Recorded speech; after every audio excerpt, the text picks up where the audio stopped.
this is how the series began. Don't be fooled, this one is not easy. Trust me. Jump ahead a few years to the Super Nintendo, and you get A Link to the Past.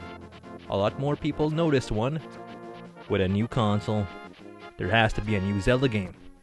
So, finally, in 1998, a new Zelda game came out titled The Legend of Zelda: Ocarina of Time. I have to ask, are we obsessed with the past? Is the past brighter than the present? Or is it simply because we don't ever want to forget? In Ocarina of Time, the tone is set immediately. There is no rain. The Great Deku Tree makes it very clear Link is the chosen one, and he needs to get his shit together if he's going to be the hero he is supposed to be. It's very different from A Link to the Past where Link wakes up in the middle of the night. It's raining hard, and he finds his uncle dying. At that moment, he takes up his uncle's sword to save the princess. In Ocarina of Time, the hero isn't prepared to fight the villain as he is at such a young age. So it is all about planting seeds in the here and now so they can be mature in the future to be of use. So first thing, get yourself a sword and a shield to begin, because you can't leave your village without some sort of means to defend yourself. What does that teach kids? Dungeons are straightforward. Sometimes there are little silver keys to open locked doors. Sometimes there are torches to light.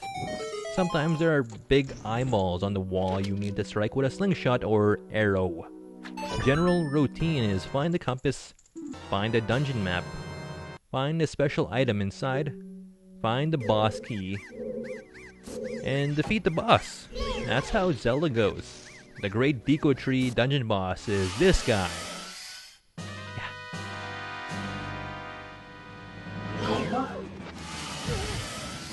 I remember you. You look at me. There we go. Pretty simple. Shoot the Goma in the eye to stun him and stab him with your sword till he dies. You get a heart container to increase your health. And we have a long talk with the Great Deku Tree where he dies right in front of us. I'm not too sure if it's Great Deku Tree or Deku Tree. I like to say Deku Tree. Just so you know, I am aware of the other way to say Deku Tree. Deku Tree, as a friend of mine would say. Okay, just so you know, I'm aware. Leaving the village, you run into your friend Saria. It is very unfortunate how things play out here. Saria has feelings for Link. Although, because he's a regular human and she's a Kokiri girl, he'll grow up. And she'll still be a kid in 10 years. She's gonna have to go on living, knowing she can't be with the one she loves. I always like to question, why do, as the Great Deku Tree wishes, this place is fated to go to hell before it can get better. There's nothing you can do to stop that. But it is your destiny to save it.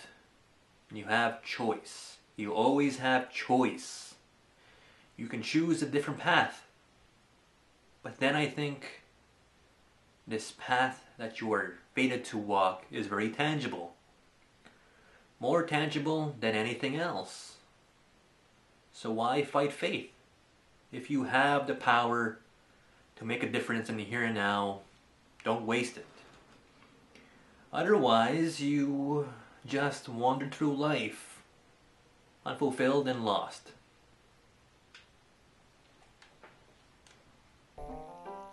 Now, who is this guy? He's an owl that talks, serving as another guide for Link, since the Great Deku Tree died, and is immobile because he's a tree. Even if he was alive, he couldn't move. I want to point that out. The owl is a jerk because he'll drop all this information on you and he will have trick questions like, do you not want to hear that again? No or yes. No or yes. Convention being yes on top, no on the bottom. But he will put no on top and yes on the bottom just to make sure you are paying attention. And we begin to do very arbitrary objectives to trigger progress in this game. We want to see Zelda. That owl guy made it very clear to us that we need to do that. We need to see her before we go to the next dungeon. But we can't just talk to a receptionist at the Hyrule Castle to set up an appointment with her. We need to break into the castle. I don't know how we jumped to that point. Yeah, stealth elements. I played Metal Gear Solid.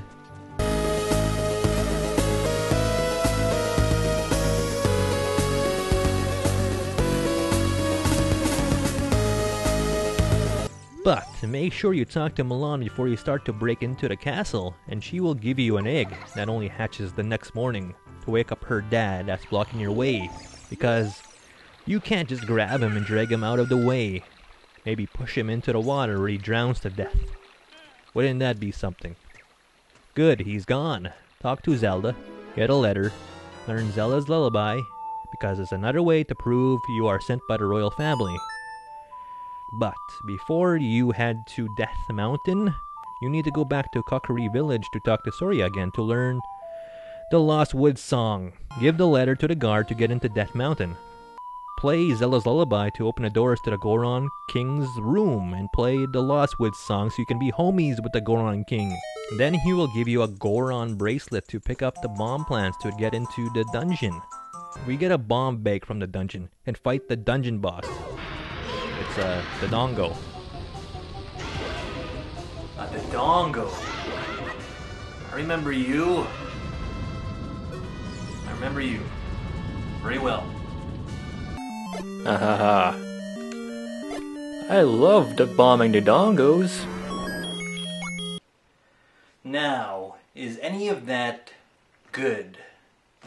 Running from one point to another point to make progress that gives you the illusion that Hyrule is a functioning place with or without you. But I can say it is an improvement over the other games, its predecessors. Yes, and also it's good that you can interact with NPCs, which is pretty fun. Looking back at the previous games, the first one doesn't tell you where the dungeons are, or any of the items. In fact, the items found in the overworld are hidden. You are expected to find them and look for the dungeons with very vague clues. A Link to the Past at least tells you where to find them.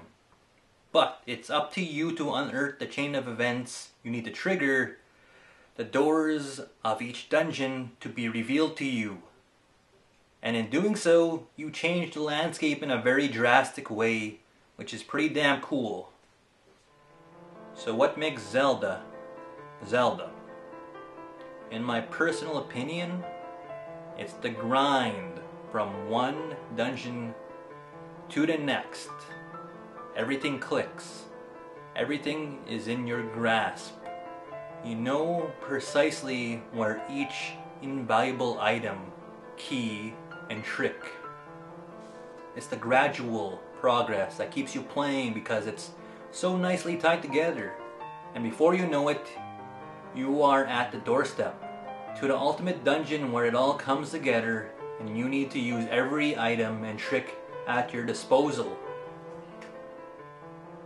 I do feel once you get the Master Sword and the hookshot in Ocarina of Time, it begins to be a real Zelda game. So exploring and interacting with the NPCs will give you insight on where to go next.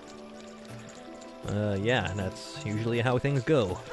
We gotta go to Zora's Domain after we did everything in Death Mountain. If we went there and talked to everyone and did some mini games, we get a silver scale that lets us dive deeper underwater. And if we explored Lake Hyla thoroughly with the silver scale, we would find a jar with a message inside from a Zora princess. We can show the message to the Zora king and he moves his fat ass. The big thing about Jabba Jabba's belly is getting the boomerang to remove these things to make more places in the dungeon accessible. Plus you gotta carry the Zora princess around. Route 2. Once you fix everything in the Zora domain, the Zora princess gives you the sapphire stone. We have all 3 stones now. With all of them, we could open the door of time to awaken the Master Sword, Evil's Bane.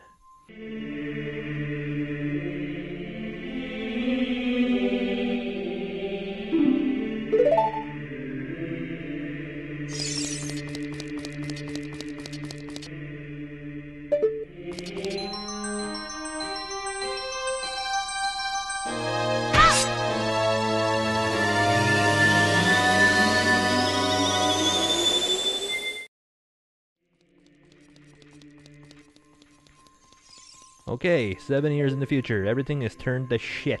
At this point, the game wants you to explore and learn what has changed. The Zora domain is frozen, Death Mountain's volcano is active, Hyrule Castle is in ruins, Lake Hyla is bone dry, Zelda is a man now, Kokiri Village is overgrown with monsters, heavy mist, and dangerous flora. Once you get the hookshot in the graveyard, you can begin either the Water Temple, Fire Temple, or Forest Temple first. Yes, you have choice. The Big Goron Sword and the Red Tunic and the Blue Tunic can be acquired at any point in time once you get to the future. I like to point out, your one main key to a lot of these dungeons is in the hands of a dead guy you find in the graveyard. If Nintendo wanted to sell how miserable things have gotten, they succeeded. Though the message here is, you need to explore the damage. And at the heart of it all will be the solution to heal the damage. What is more damaging than a graveyard? Naturally, I want to do the Forest Temple first because it's where you get the most crucial item besides the hookshot in the game. The bow. Arrows solve a lot of problems, it turns out. Trying to do the temples in different orders is something a younger Morris did a lot.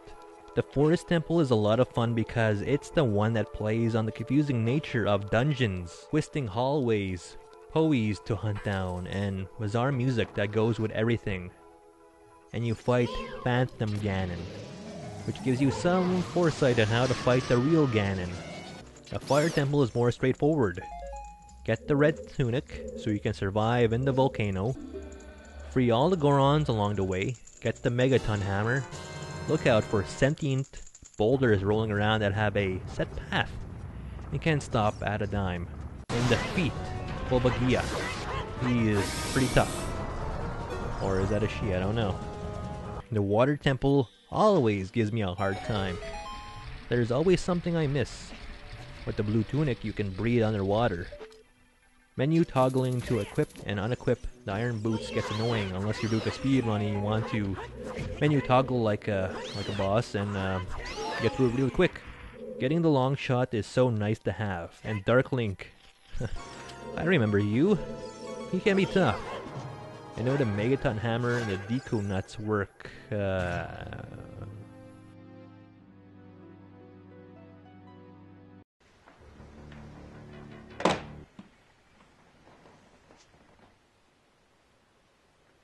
I'm not ready. Haven't I done this enough? I already have enough gameplay footage and past experiences to complete this review. I've beaten this game how many times? Why? Why? I could be using this time to do more important things in my life. Why should I continue?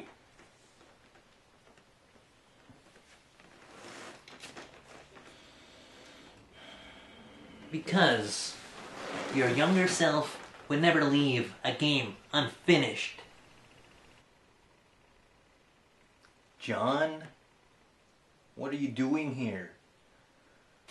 I'm here to help you, Dark Mortis. So come on, let's get the big orange sword. I know why you don't want to continue this, because you want your memory to be sharp, but it isn't as you want it to be. You forget how to get the big orange sword, and you don't want to use a strategy guide because you're too proud. So, I'm here to help you. I've beaten it recently, so let me help you.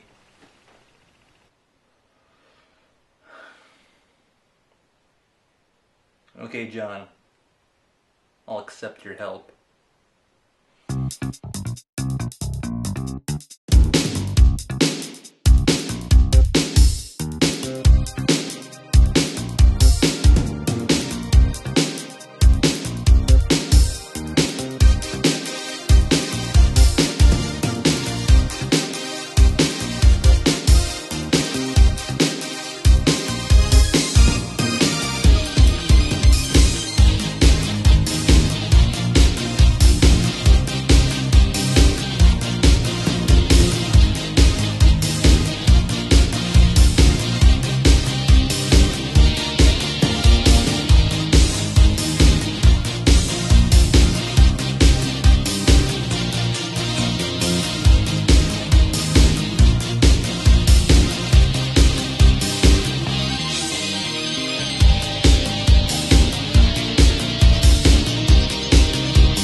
Now you're ready. Show us that Dark Mortis is darker than Dark Link.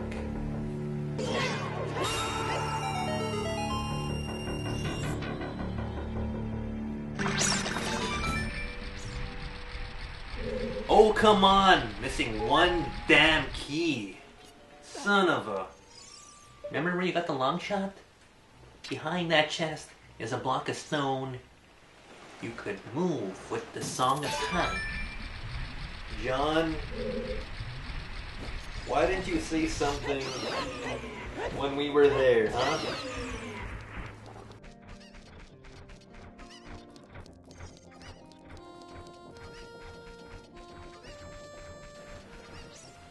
I know it's in the well, but I can't remember how to go about it. Go see the guy in the windmill. As a dumb Link, he will teach you the Song of Storm. You could teach him in the past as Child Link. I always like that. I always like that. Some time paradox stuff right there.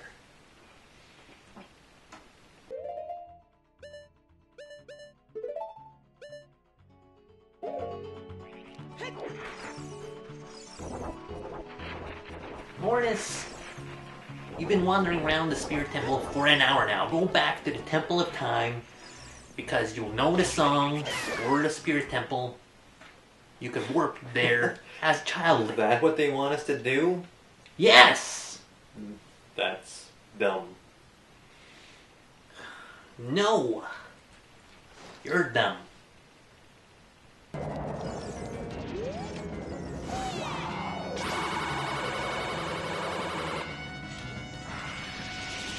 John, buddy, I don't know what I'm doing here. Left, right, your shield with her blast. I did! It's not doing anything. It takes 3 times to charge it. Oh, right.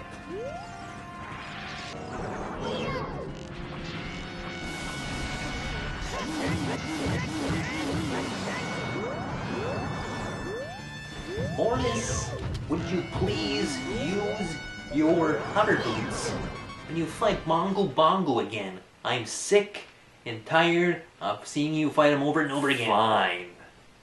Let's do everything you want to do. Okay, I got all 6 medallions. Time to have a long talk with Ganon about what he's been doing lately. Of course, he wants to destroy me and Zelda because he wants the other 2 Triforce powers in his hand. We are going to resort to violence here. I'm ready. I got this.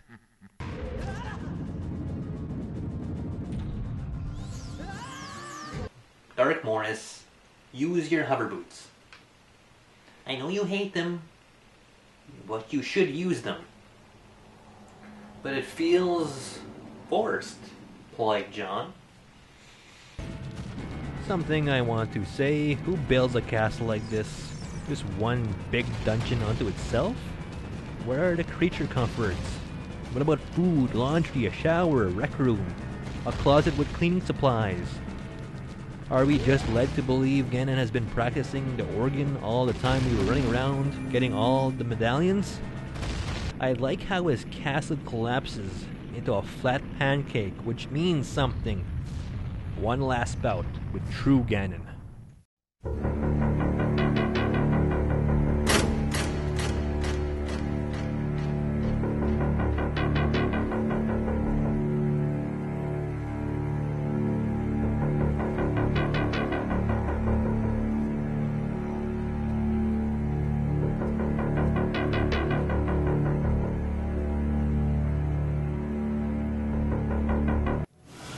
He isn't playing around now. The light arrow is pretty useful while fighting Ganon. Stun him and slash his tail. Time to use my green potion now. Get the Master Sword. Round 2. Zelda intervenes to hold him down to allow you to deliver the killing blow.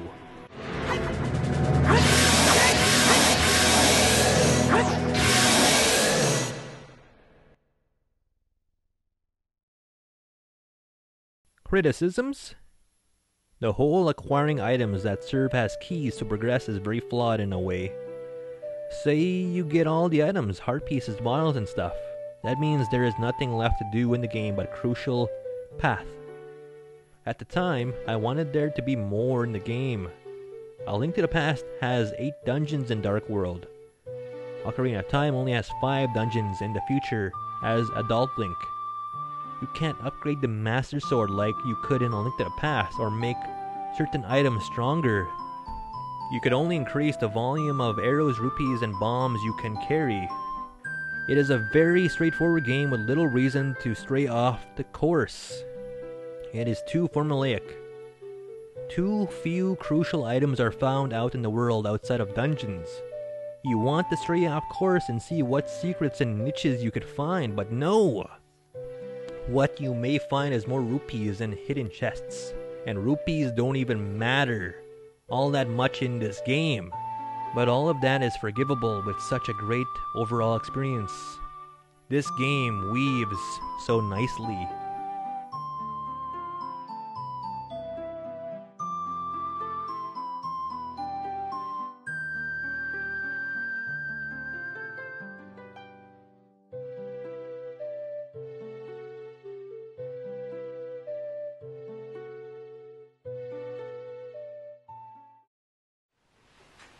For all the criticisms that plague Ocarina of Time, Majora's Mask makes up for it. Goodbye for now.